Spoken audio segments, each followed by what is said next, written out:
Welcome to LOA Today. Walt and life coach Joel Elston here. Today is Thursday, October the 25th, 2018, 8 a.m. New York time. This is your first daily dose of happy for the day. And once again, we are live streaming this to the Facebook Law of Attraction Changed My Life group. And we want to welcome everybody in that group who happens to be tuned in at this particular point in time to the program. We're in a series of these podcast episodes that we're broadcasting to that group because, well, partly because they're a law of attraction group, partly because they welcome us to do it, and partly because there's a lot of them. So, it's three good reasons to do it, and we're really excited about it. And Joel, I haven't talked to you in a week, but how are you doing, my friend? Now, this will be shocked, but things are going very well. Life, it's been a really, really good week. Just so much great stuff happening. I'm always amazed at just what takes place in a week, and you just sort of like, wow, you look back on it retrospectively. It's been an incredible week. So hope things are good with you and our audience. I'm really always look forward to these shows. Oh, me too. And things are going well. Things have been it's been another challenging week in many ways, but also a good week because we've been doing these live streams and getting some nice responses from people, including from the administrators of the group. They're liking it too. It's like, oh wow, boy, this is really good. So we're very glad to be doing this. And by the way, if you're in the group at the time that we're doing the podcast and listening and watching us, feel free to leave a comment or two. I try to monitor the comment section to see if there's anything going on in there. And if there is, we'll try to bring it in and include it in the discussion. And today's discussion is about happiness, because we are in control of our own happiness, which is something that is kind of news to a lot of people, particularly if you're new to the law of attraction. That sounds like a little bit of a weird thing sometimes, because you kind of go through life expecting and being taught that your happiness is dependent on what happens to you, right? I mean, when good things happen, then you're happy. When bad things happen, then you're not happy.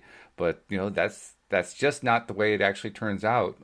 It's one of the basic teachings of the law of attraction gurus, that when we take responsibility for our own happiness, we can actually improve our happiness levels and thereby end up improving what happens in our life. I mean, and that's the lesson of your own life, Joel. I mean, your whole life story is about how you improved your own happiness.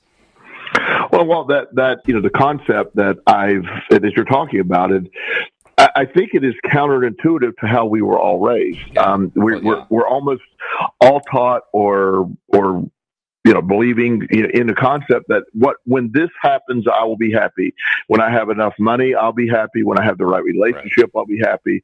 The nice house, all these things that will allegedly make you happy. It turns out that it's reversed. Get happy first, and then you fill that void in, and that's the hard part for most people to accept, because their reality doesn't often match, or at least what their perception of their reality is, that concept of being happy. You're in a job you hate, you have unbelievable financial stresses, you have all these things going on, no relationship, or whatever it looks like. That's what you keep focusing on, and that's what keeps happening, and you seem to be stuck. And I'm speaking for me when I say you, because that's what happened to me.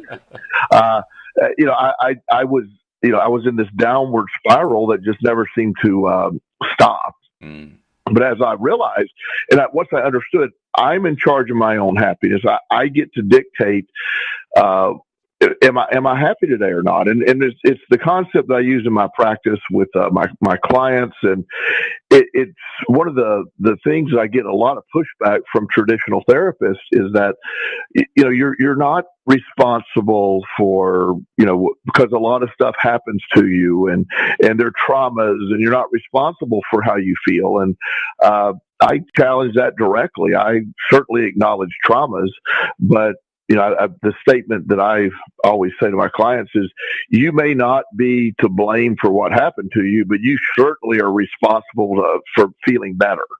And that bites some people sometimes. It's a biting statement, not I guess I do intend it to be biting when I think of it. It is not to harm anyone, but to really wake them up to the concept that you're in charge of this. Everything that happens, you are in charge of how you feel about it. And that foremost is happiness for most of us as the entryway or the gateway into a much better life is when you are really happy, the law of attraction picks up on that and gives you more things to be happy about. It's not that it's a very, as I've mentioned often, the law of attraction isn't philanthropic and is really happy to help. It doesn't care. It just says, this is what you're putting out there. This is the void we're filling in. And that message just wails in the face of people's responsibility of their belief that, well, this happened to me, so I can't be happy. And that happened to you, and your job is to figure out how to be happy.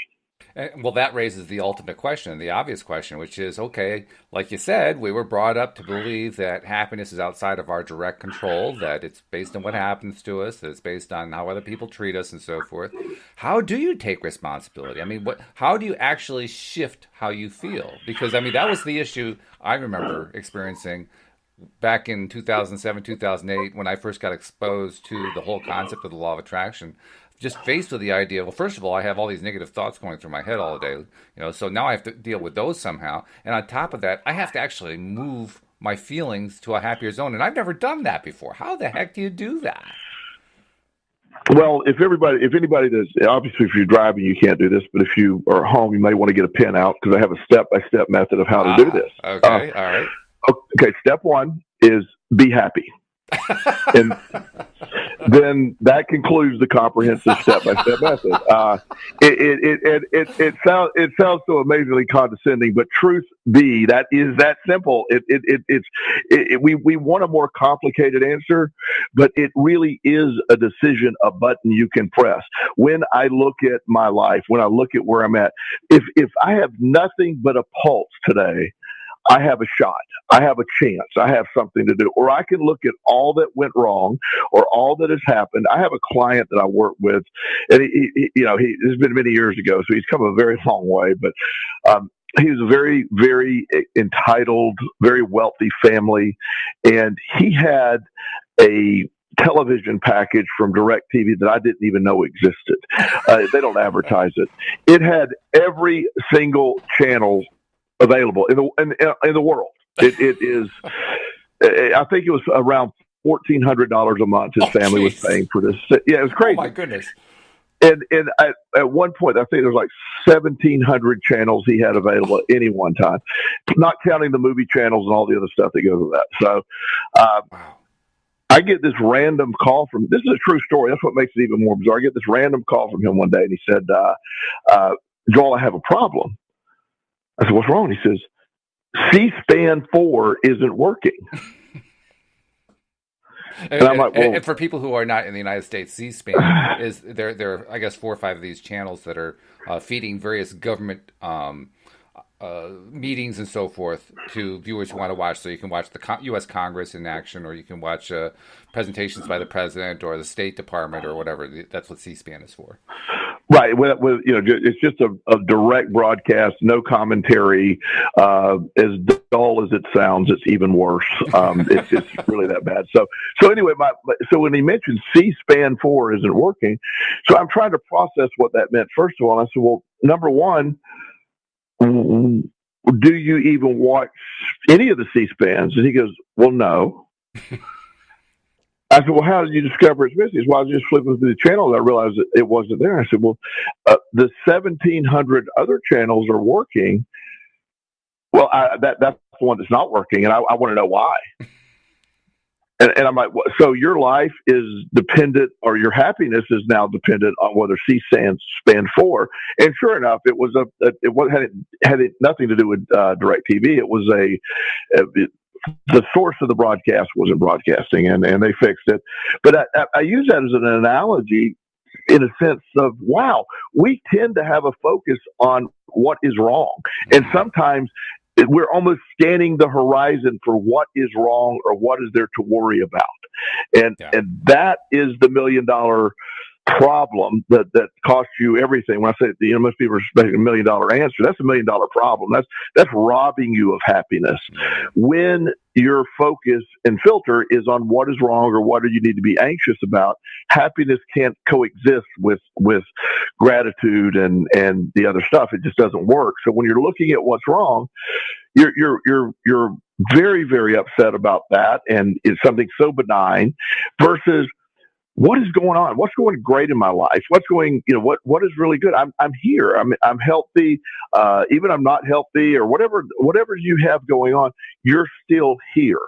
And there is all that from the basis of still being here. Great things come from us just being here when we put things in the right direction. And that's the part that's when I say just be happy. It sounds so easy. However, we need to step back and say it isn't as easy as it is to just throw out there, but it is as easy as we allow it to be. I have an incredible abundance in my life. I have that today because of the incredible abundance that I realized I had even when I had nothing. My abundance lied within my abilities, what I could do. I was literally penniless, had nowhere to go. But at the same time, I was young, I'm healthy, I was in a beautiful environment, and I would focus on those things that were right. And it was a lot harder to find the things that were right than the things that were wrong. But once I was able to do that, once I was able to move forward and start doing it, then all of a sudden the vast majority of things in my life to be happy about came into play. So the beginning process is literally flipping the switch and be happy. And when I say it as lightly as that, it is certainly not that easy because we have been conditioned to look for these things of negativity or what's wrong for years and years and years. So you just don't stop that by the snap of the fingers, but you do stop it by keep refocusing yourself, re-challenging your brain to adapt to this new way of thinking, this happy way of thinking. And then the amazing response from the law of attraction is we're all of a sudden back into this. The happiness that is coming your way, it feels really good. You're right. It is quite a bit of a challenge, especially at first, if we're not used to taking this kind of responsibility to find our own happiness. It takes a little doing to even find something that's going right. I mean, one of my favorite questions to ask somebody, even here in the group that we're live streaming to today, somebody will post something about how, this thing isn't going right in my life, or I can't attract that, or whatever. And they go on and on about all the different ways that it's not happening the way they want it to. And so the first question I ask them is, well, what is going right in your life? And I often get a response, something like, well, you're right. I hadn't really thought about that, but you're right. I should be focusing on that. Or sometimes it's, I'm having trouble coming up with something. I know I should be thinking of something positive. I just can't think of something. So I'll suggest, well, start with the basics. What's going right? Do you have a roof over your head? Do you have a place to live? Do you have food on the table? If you have food on the table and roof over your head, you've got two out of the main three things covered. Do you have clothes? Do you have an income? If you've got those things, you've got a whole lot of good stuff going on right now. And even if you only have part of those, you have some good stuff going on right now. So start with that. That it seems so basic, but we forget about those things, Well, we forget about those things because they are easy to get lost in. We have an awfulizing mindset where we tend to take everything in life to the most awful conclusion as a defense mechanism. If I think about what's the worst that can happen here, then I'm mentally prepared for that. And that has become the pervasive way that most people think. Well, let's look at the worst case scenario. Okay, well, let's do that, and let's invite more of the worst case scenarios when we do that. Versus, what is the best case scenario? What is the best possible solution to this problem? And what is going right in my life? So if I come from a basis like you're talking about, I have a roof over my head. I'm not homeless. I have family members that love me. I have people in my orbit that are dear friends, and I have the ability to pull myself out of this. And if you find something that allows that to take place, where you can start really believing that, really feeling that, then that's where the happiness comes in. And again, the baseline of happiness is not some. I'll hear people say, "Well, you're living in a Pollyanna world," or it's just this it's a fake world, and I'm like, well, yes, if you look at it the way you're looking at it. I'm a realist. I see what goes on in life. I'm very aware of what's operating out there. I just don't make it my reality. My reality is a button I can press that either direction. I can see that, or I can tend to look at it. Last week, there were 19 adoptions across the United States from kids in foster care that got a new home. That's amazing to me. I love that. There's excitement in that, and I know that because I'm involved in foster care, right. Finding kids homes for permanent home. So and each one of those individual stories are two-sided stories. There's a story about a family falling apart, but there's also a story about a family coming together, and they both have equal value.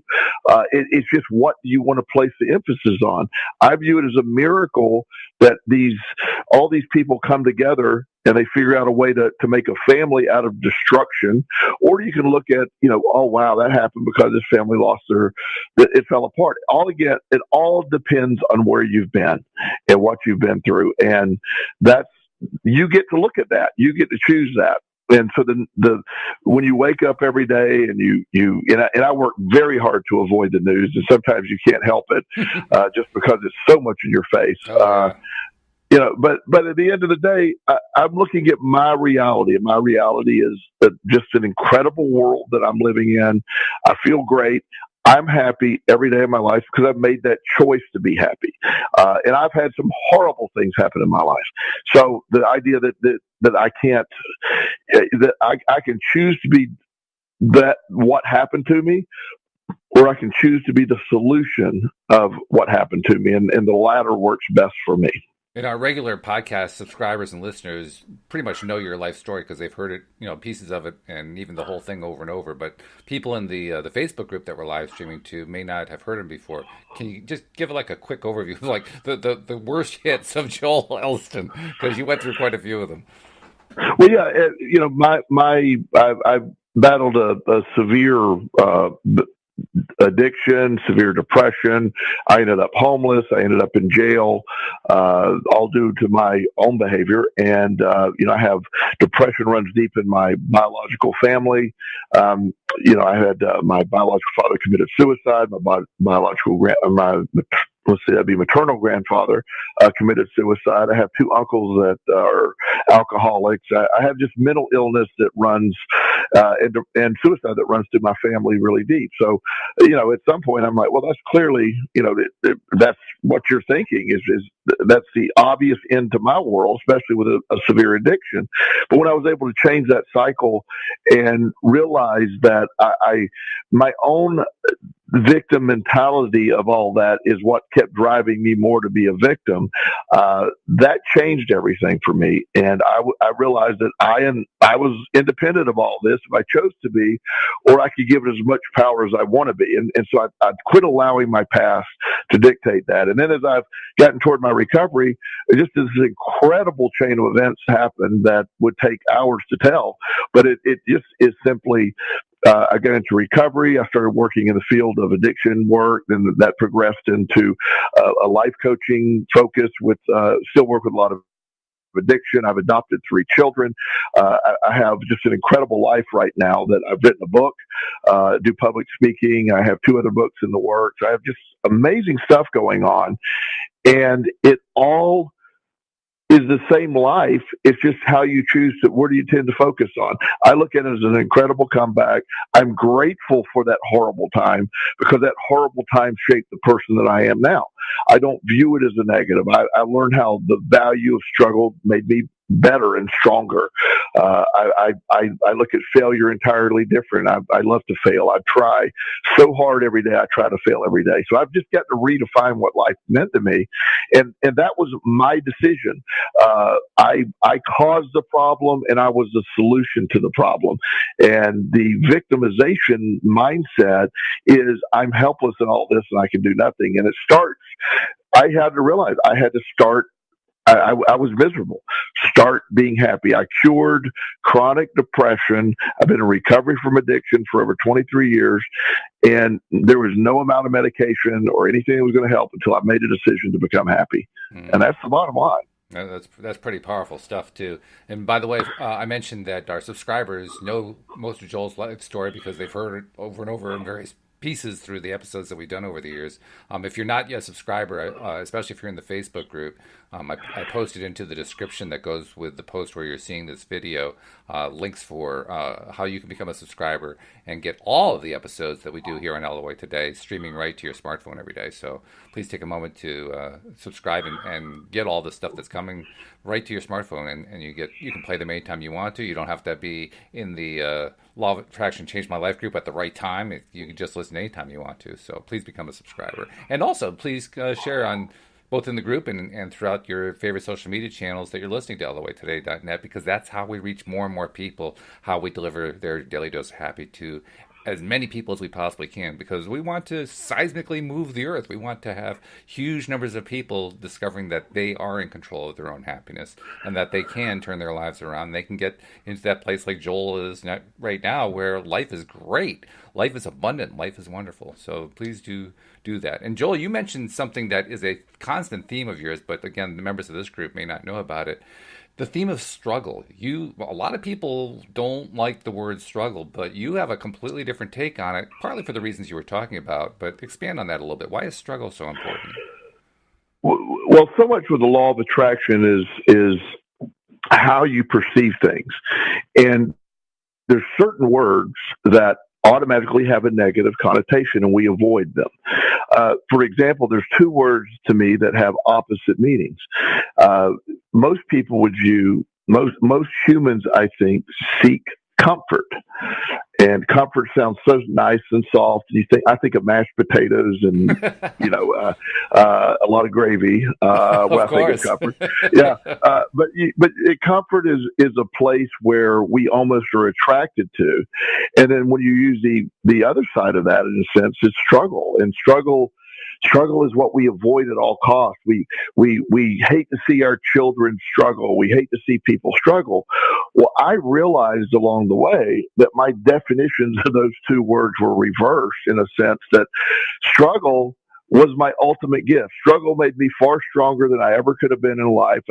Everything I have today, I did because I became stronger. I fought against the comfort. And comfort, while seemingly just wonderful and we all want to live there, comfort is a place where nothing grows. Comfort zones where you're not propelled to do anything. You get stuck in these little worlds of pockets of comfort, and nothing happens there. So to me, struggle and failure are goals of mine. I love to struggle. I love to fail, and that goes against what so many people are talking about. Because I'm an avid weightlifter. I've lifted weights now for 42 years since I've been about 12 years old, and I love lifting weights. It's the exercise piece is a great. I consider a law of attraction piece as well. It really helps me focus every day, along with meditation and stuff like that. So as I realized in the gym, a good workout, I know I've had a great workout when I work to the point that I cannot lift any more weights. I push myself till I fail. And when I fail, I know I worked as hard as I can work that day, whether I'm doing a new project or I take on many, many things. I decided to get a doctorate in metaphysics. I'm finishing up a certification in hypnotherapy. I'd love to challenge myself to learn new things. I embrace the struggle. I embrace, the grind is the hustle and grind that a lot of young people talk about today. I love those theories. And in fact, I know a lot of younger people are understanding that now. I get feedback. I encourage everyone to grind and hustle and struggle and not worry and sort of don't worry about sweating, so to speak. Go out there and sweat in life, whatever that means to you. But that is growth. That's the body's intended, the mind's intended to absorb new things and become stronger. If I were to go to Walt and say, and Walt's a very tall man, for those of you who don't know, probably you haven't done. I know you're very fit, but I know you probably don't do a lot of weightlifting or powerlifting exercise. Actually, I'm not all that fit. I need to do better on fitness, but let's just say I'm not completely out of shape. How about that? Okay, well, I'm trying to be good here, Walt. Just, well, thank you. but for example, if Walt came to me and said, Joel, I would like to be able to bench press 300 pounds. And I would say, okay, well, lay on the bench and I'm going to hand you 300 pounds. It's very unlikely Walt would be able to even slow the weight down. No. It's just not even criticize anybody. But particularly because he's very tall and bench press is a very hard thing for people of height to do. However, if we were to start with 100 pounds or 50 pounds or wherever the starting, and he'd do that 10 times, and the next week we go up to 110, next week 120, and we have this method of going up. Walt, by the struggle against the weight, within 6 months, he could be bench pressing 300 pounds if he were willing to dedicate himself to do that. It's a doable thing. And it happens because we all use the power of struggle to grow.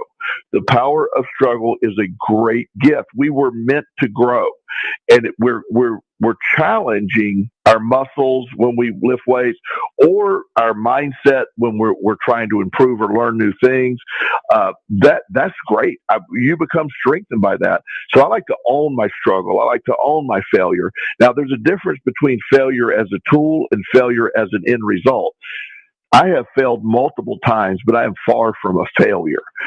In fact, my failure has kept me from being a failure. I know that sounds really odd, but it's a very, all of it takes place because of my interpretation of words, that internal dialogue that I give myself every day.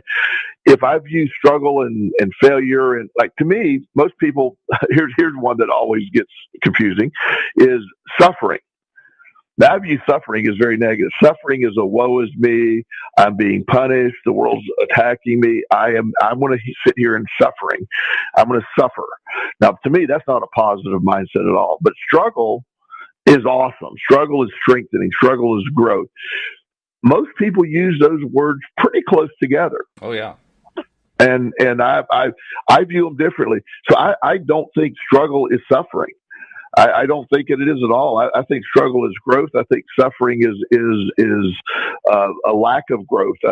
It's just the sort of sitting there doing nothing is what suffering is, versus struggle is a growth process. And so we get to the beautiful thing about this mindset that we're talking about is we again are in charge of it. You'll hear other people that will strongly debate with me on topics or how I view things. The beautiful thing is I'm good with that. I don't need, they don't have to take my definition of things, nor do I have to take theirs. You are in charge of your happiness, and we're all unique, and what makes you happy may be different than what makes me happy, but that's okay. It's the feeling of happiness that matters. It's not the end result of happiness. For years, we talked about the beautiful house. So I think somebody the other night in South Carolina won the Mega Millions, the $1 billion Mega Million jackpot. Yeah. That is a mind-numbing amount of money. It is, I'll go on a limb and say I would think it's safe to say whoever won that is not prepared for what's about to happen. That's safe, yes. Yes, and it is because it doesn't mean it can be a bad thing. It's the fact that it's a level of money that most of us cannot comprehend. $10 million is a lot of money, and we were talking 100 times more than that. It's just wow. So as this person who won, I'm super excited for them. I hope they figure out how to make happiness with that. But they spent their entire life, or how, and I have a painting. This person may be 19 years old, so it might not be that long of a life. It's possible, yes. Yeah, but my assumption is some middle-aged person somewhere that's really worked hard, and if they view this win as a chance to stop doing everything, they can become very miserable. Many of my clients are extremely wealthy. I have clients that are high end. Well, I'm not talking millionaire people. I'm talking hundreds of millions of dollars, and their happiness is baffling. Unhappiness is baffling to me on some level, but they've been robbed of their struggle. They've been robbed of their growth. They're in a comfort zone where nothing changes. So I'm all about the abundance, but I don't want the abundance to ever take away my need to, or my desire to continue to grow. I love my life. That's what I put out there. I keep getting more. I don't have to. I could cut back on work. I could take a year off from work. I could do all that stuff. I don't want to do that. That's not a mindset. One of the great coaches in college football is Paul Bear Bryant. And I believe, I think in the early 80s, he decided to retire. With 1 month, he had died. Wow. He spent, he has one of the most, just one of the most incredible coaching stories. He worked his way up several schools, was a winner everywhere he went, was a defining coach for the University of Alabama, made them when you say Alabama, even if you're not a football fan, you realize good football team, you automatically know that. He was the person that made Alabama relevant. He retired and then died. Wow. And we get up every day. I want something to do. I want a passion. I want to get up and struggle against life. I don't want it. Jerry Seinfeld, after he, for those of you who don't know, he at one point had a huge television show, a sitcom, just named after him, Seinfeld. And it was a huge show back in the day. And when he retired, the show, he got a ridiculous amount of money. He made a ridiculous amount of money for years, very wealthy. And then the show sold for a record amount of money for syndication. And he thrived. And I saw him on an interview one time, and about a year after the show had sold, and he had all the money he could ever spend, he was being interviewed on a television show and on a news show. And the reason he was being interviewed was he was going back on tour. He was touring the country doing stand-up. And everybody was shocked that he would go back to doing stand-up. I mean, it was just something that didn't really make sense. I mean, he's going, quote unquote, backwards in what most people would view his career. And he went on to explain that he got up one morning and there were the housekeepers were there. He was in his house. It was noon on a Tuesday afternoon. He woke up and, everything's clean. The mail was on the table. And he said, I had nothing to do. He said, I had all the cars I needed, all the houses I wanted. He said, I didn't know what I was. He said, I don't want to be the guy that sleeps to noon. I don't want to be that person. I was happier when I was building the show up. And he made a statement that it just stuck with me. He said, I have found out that life is best lived with a little wind in your face. He felt that, and that's what he was describing back in the day, that, that need to do it, that thriving. You had talked in one of our shows maybe 2 years ago, 3 years ago, I don't know, it's been a while, about, and I don't even remember the circumstance, but I remember the analogy you gave me of this gentleman. There's a gentleman that you had interviewed or were talking to, and he was very much a law of attraction person. Now, he did it differently than a lot of people, but he would build these companies and then basically give them away. All right. And start over. He enjoyed the building process so much that's where he operated best in the law of attraction. He didn't want he needed to get up. And that's something that a lot of people don't realize. That reason to get up, that passionate about it, and not only do you have to toil away at some menial job, but figuring out a way to get up every day and live the life with passion and excitement and be able to feel it. Wow, that's happiness. And when you realize that is happiness and you're in charge of it, it's the greatest gift you've been given. That's what the law of attraction is all about. You are in charge. We're so used to figuring out, well, I'd feel better if my spouse treated me better. Or I'd feel better if my kids would do this. Or I'd feel better if I had a better job or my boss was nicer. And there's just tons of things that you would say you feel better. Figure out how to feel better, and then those things change. It happens every time. Yeah, that's true. And excuse me, the thing that I thought of as you were describing that is not just people who have various things going on in their lives and they're feeling kind of frozen about it and all that. But I saw something today. It wasn't in this particular group that we're streaming to. It was another group on the law of attraction. And this young woman had posted a picture of herself. Very attractive young woman. I would say probably in her late teens, early 20s, something like that. And her post was basically this: look at my picture and tell me what you like about me. And I'm thinking to myself, that's somebody who really doesn't have a good idea of how to find her own happiness, is she? Yeah, and I, within the context, sometimes you never know. Sometimes people can do sort of protagonist type quote thing, so you don't know. I don't know exactly where she was going with that, but on the surface, just basing it on the surface, that's a really dangerous mindset.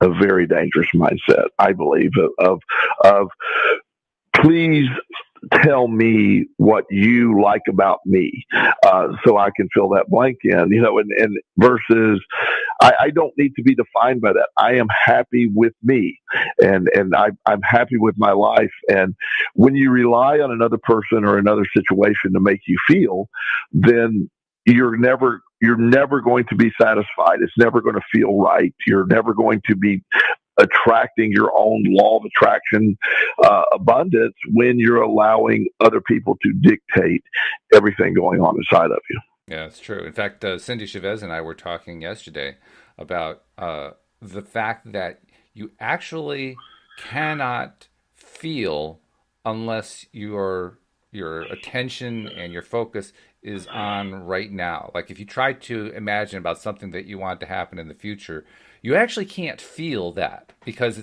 it's in the future. I mean, you can kind of imagine it as if it were right now and feel that, but you can't really feel into the future. And similarly, you can't really feel into the past. You can relive something in your mind, something that did happen in the past, and feel it now, but you can't feel it in the past. You can only feel it right now. And it became to me like a kind of a V8 moment, right? Where I realized, wow, there's a great measure for myself. I want to get in touch with my own feelings about myself so that I can work on my own happiness, so that I can take charge of getting myself into that happier place. In order to do that, I have to focus on where I am right now. And if I do that, I can get that focus going, and then I can start selecting what it is that I like about myself, that I want to do in my life, that I want to become in my life. And I can do all that in my imagination right here where I am right now, despite the fact that it hasn't happened. That's a completely different mindset from the one that says, please tell me what you like about me. Oh yeah. And that's you when you need another person's approval, or how many times have we've talked about this concept, and I can use it in my life coaching business a lot. I have somebody comes in, they have a passion about something they want to do. It's a business idea. It's something, whatever it's going to be. It's a life situation idea. They want to do something. They love it. But yet other people tell them why it won't work, and then they just never mind. And never mind. Because it won't work. They're so easily influenced by other people telling you. A lot of times parents unintentionally, because most parents I know simply would never do this on purpose, but when parents unintentionally sabotage a child, they tell them now don't get your hopes up.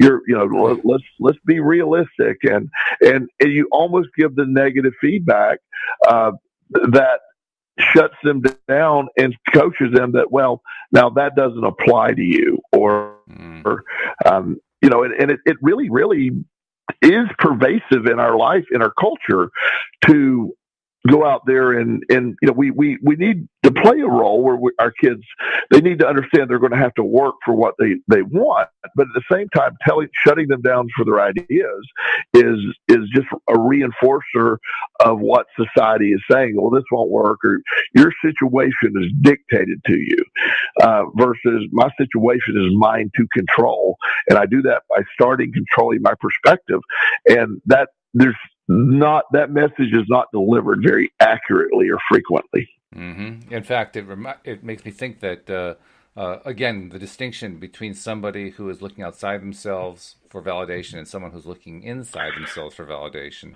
When someone is looking inside themselves for validation and they get some sort of feedback from somebody else reinforcing good for you, you're looking inside of yourself as opposed to trying to shut them down on some idea. That impetus to give somebody else a feeling of, yes, I'm with you, you're doing the right thing, go there, go for it. That not only helps the other person, it helps yourself, doesn't it? Because you're validating that they are responsible for their own happiness, that you're responsible for your own happiness, and that you think that them going after their own happiness is a great thing. That's a really powerful combination. It really is. Several years ago, again, we have a new audience who didn't know the entire background of everything that you and I have been through. But I was working. We first met when I was working at a treatment center. I was a director of a residential treatment center for addiction here in Virginia, and it's a program that I helped develop. It was based on holistic principles, using the law of attraction as one of the components in addiction work, which I'm very fond of. I'm a big believer in. And that's how we met. And we did a podcast while I was the director of that center. Right. As time went on, I had a situation at the center where the owner of the center, his good man, a very good program he had, him and I started seeing things differently. I wanted to go further in the law of attraction stuff. He was probably feeling like he was sort of losing control of and it was his business, and it was he had the right to do all this. But we had a falling out one weekend, and all of a sudden, I went from a career as director of a residential treatment center that I really believed I was going to retire from, to all of a sudden not working. And I had always dreamed about having a private practice, but I can see clearly that that's what I attracted, because that's what I really wanted. I was really getting tired of the bureaucracy of the treatment center and having to deal with all the pettiness of paperwork and all that goes with that. So I see how I attracted all that. And part of this, as I was going, I decided I'm going to go back to private practice. I want to go into private practice, and I started. Things fell into place pretty quickly. But the point of the story is, I remember calling my mom, and I didn't want her to hear that I'm not with the company anymore. I mean. And her first response was, "Do you think you could call him and make up with him and get your job back?" Yeah. And I was like, "What?" She said, "Well, son, you're making a lot of money there, and you guys are good friends. I can't believe that one weekend run it entire." I said, "Mom, you're missing the point." And I got off the phone, and I was like, should I call him back? Should I try to? I mean, I allowed, and she meant nothing by that. But that's her way. She had a fear-based existence in life. So everything with her was based on a fear or a lack of. So she was like, "Well, son, this is going to turn out bad. It's hard to be in business by yourself. Why would people go see you?" I mean, she had all those questions, and it reinforced my self-doubt that I had pretty much defeated, but it brought it quickly to the surface. And I was able to catch that really quick. And then it's just amazing how fast that my business took off, and how quickly I became profitable, and I never missed a beat. And I actually ended up finishing that year making more money than if I'd stayed with a treatment center. So the process was phenomenal. But yet, even within that, my my biggest supporters were unintentionally feeding me a negative vibration, which I was buying into. I was, and nobody was setting out to sabotage me. And I'm not trying to claim there was no, harm intended.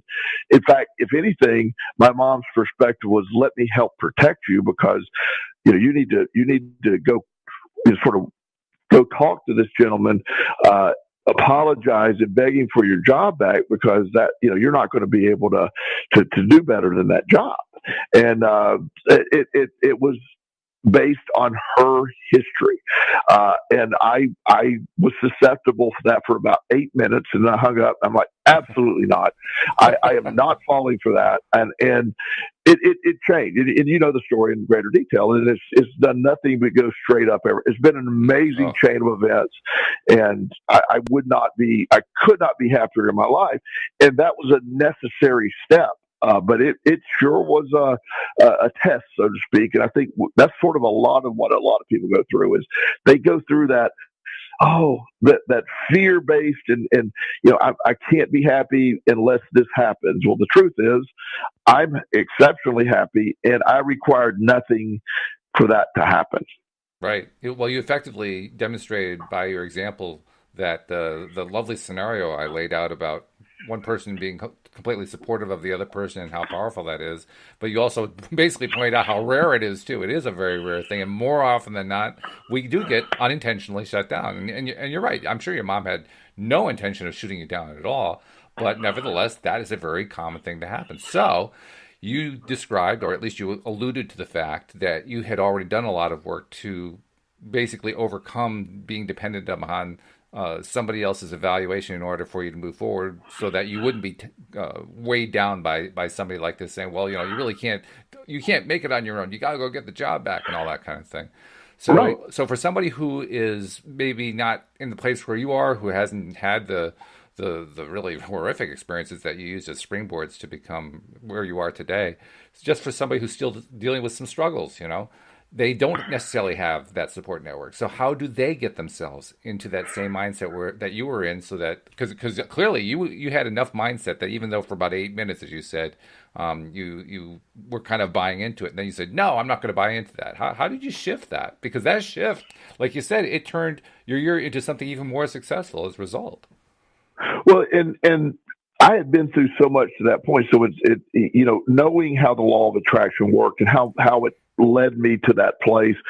So I could identify that mindset very quickly, but somebody very early in this equation, or just maybe new to this, would probably have a very difficult time in seeing, wow, this is a good thing. And one of the things that I will often tell, and it sounds so incredibly harsh to people when I say this, when somebody I said, how are things going? They'll say, oh, God, it's really bad. I lost my job. And I'm like, well, congratulations. And, oh, Lord. And I don't mean it in the condescending manner it's coming out, but I what opportunities are out there? We live in an incredible time where the most amazing things can happen when you believe they can happen. There's no better time in our history of our world that you could really have access to all this information and make decisions and figure out ways to make living. So you live in an incredible time, but you can't view your loss of a job as a loss as a loss as much as you can. What is the next step? So you start by simply saying, let's use that. You lose your job. And Joel, you're telling me to be happy because I just lost my job. I got 2 kids and I got a mortgage payment.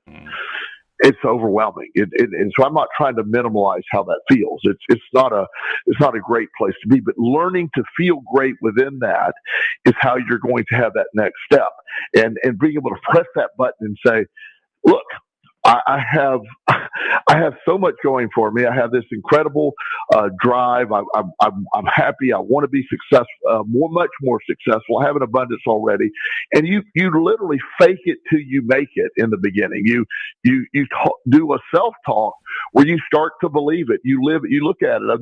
There's several techniques of doing it, but there's vision boards, and there's ideas of being able to spend money metaphorically in your brain, or just feeling like there's an abundance, but creating a world where you feel like you want to feel and believe that, then the law of attraction matches that feeling. And sometimes, you one of your favorite things, which I love, is you talk about your best place to do this is in you use comedy to get you in the right mindset. You love to listen to comedy routines or watch funny shows or movies. That gets you in the right mindset. You love to laugh.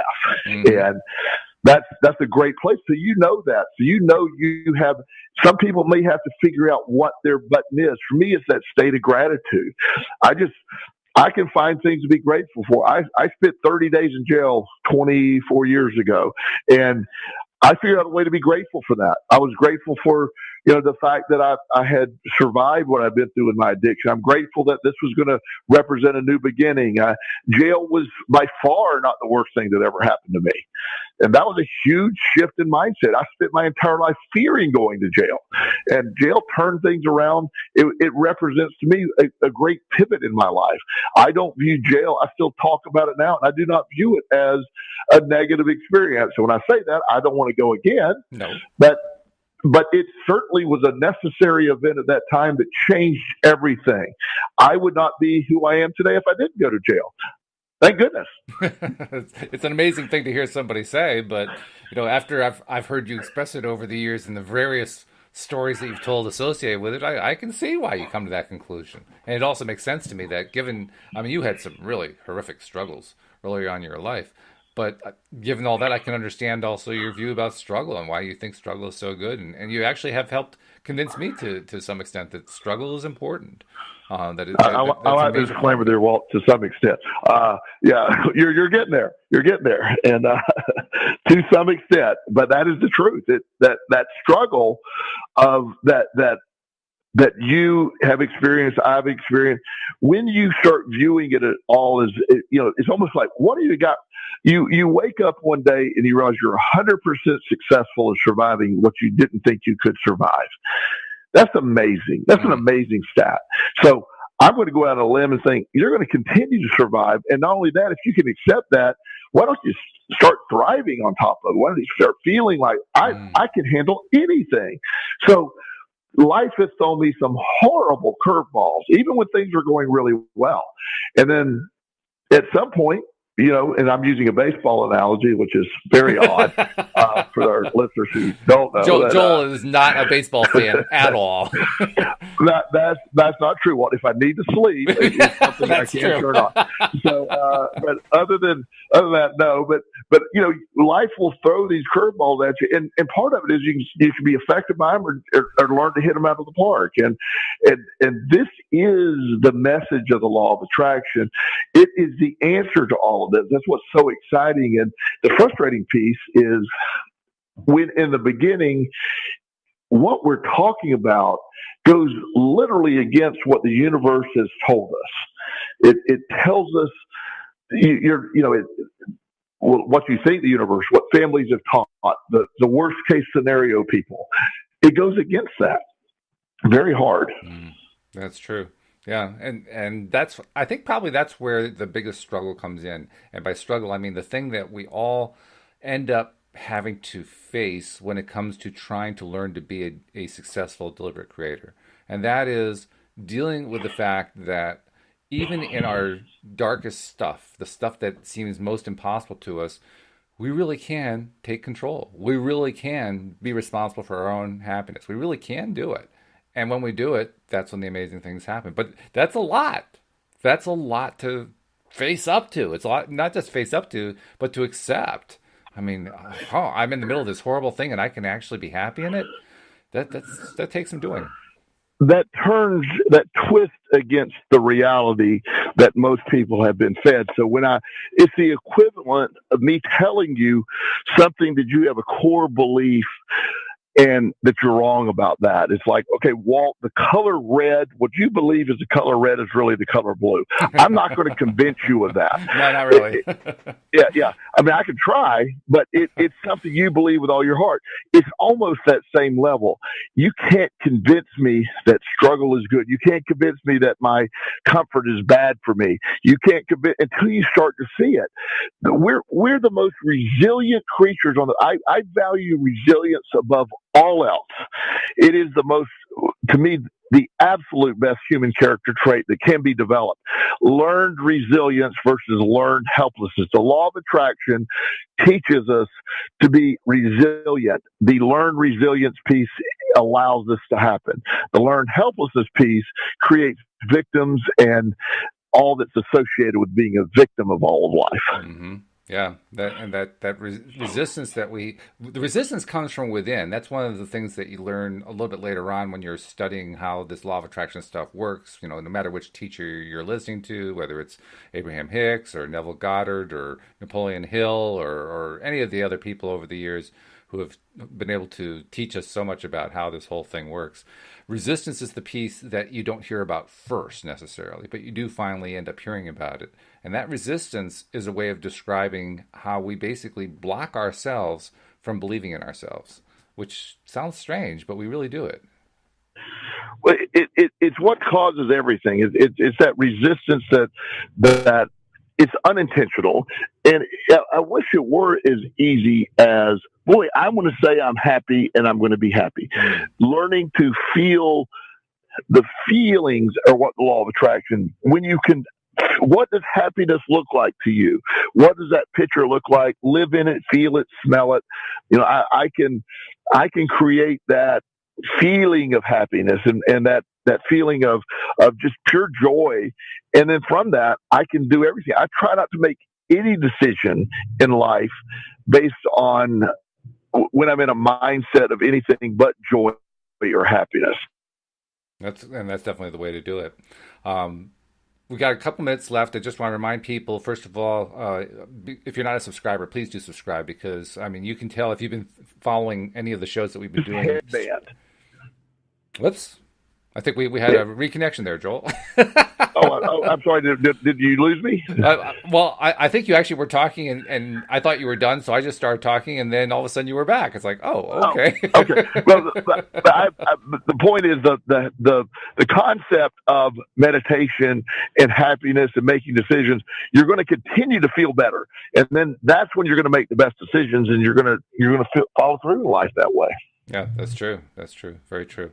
What I was starting to say when I thought that you were done was for people who are not yet subscribers, I just wanted to remind you, please become a subscriber. The instructions on how to do it are in the notes here on the Facebook page. Also, they're on the homepage of our website at loatoday-net. And you're going to get all these great programs when you do this because every single one of my co-hosts brings a really novel, interesting, unique perspective. You can tell from Joel.